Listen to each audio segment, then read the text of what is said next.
ডাকসু নির্বাচন নিয়ে সর্বশেষ কিছু গুরুত্বপূর্ণ কথা আপনাদের সাথে শেয়ার করতে চাই। ১ নাম্বার হচ্ছে যারা ডাকসুতে নির্বাচন আচরণবিধি লঙ্ঘন করেছেন, তাদের ব্যাপারে অবশ্যই প্রশাসনকে কঠোর ব্যবস্থা নিতে হবে। দ্বিতীয়ত হচ্ছে ডাকসু নির্বাচন যেকোনো সাধারণ নির্বাচনের মতো নয়। এটি মেধাবীদের নির্বাচন, এটি প্রেস্টিজিয়াস একটি নির্বাচন। যথাযথভাবে যেন সকলে মিলে এই নির্বাচনটাকে সে সম্মানের জায়গায় রাখে। প্রার্থীরা এবং ভোটাররা প্রত্যেকে তাদের নিজ নিজ অবস্থান থেকে ডাকসুর সম্মান রক্ষা করবেন, ঢাকা বিশ্ববিদ্যালয়ের সম্মান রক্ষা করে চলবেন।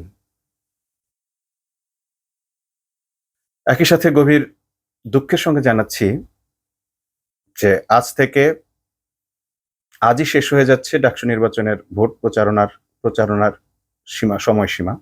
কিন্তু আগামীকাল সাংবাদিক খালিদ মহিউদ্দিন ডাকসু প্রার্থীদেরকে তার ঠিকানায় ডেকেছেন। তার প্ল্যাটফর্মে জড়ো করছেন। তারা সেখানে যুক্ত হয়ে নিজেদের পক্ষে, অন্যের বিপক্ষে অর্থাৎ নির্বাচনী প্রচারণা হয় এমন কাজ করার একটি সুযোগ তৈরি করে দিয়েছেন। যেটি মূলত আচরণবিধি লঙ্ঘন এবং নিষিদ্ধ সময়।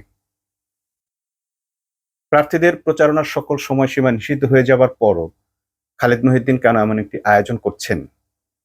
নতুন করে কোনো বিতর্ক সৃষ্টি নাকি ষড়যন্ত্র, সেটি এখনো আমাদের বোধগম্য নয়।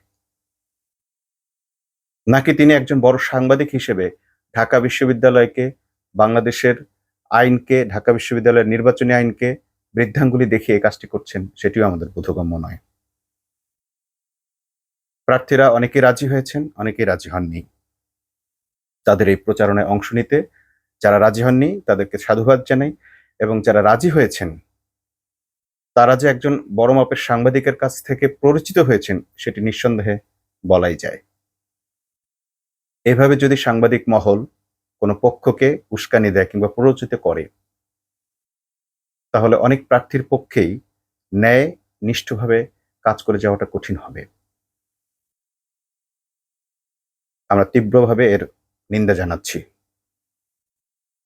সুশৃঙ্খল একটি জাতি গঠনে ঢাকা বিশ্ববিদ্যালয়ের শিক্ষার্থীদের এই নির্বাচনকে সুশৃঙ্খল করতে সকলের অবস্থান থেকে সহযোগিতা করা দরকার।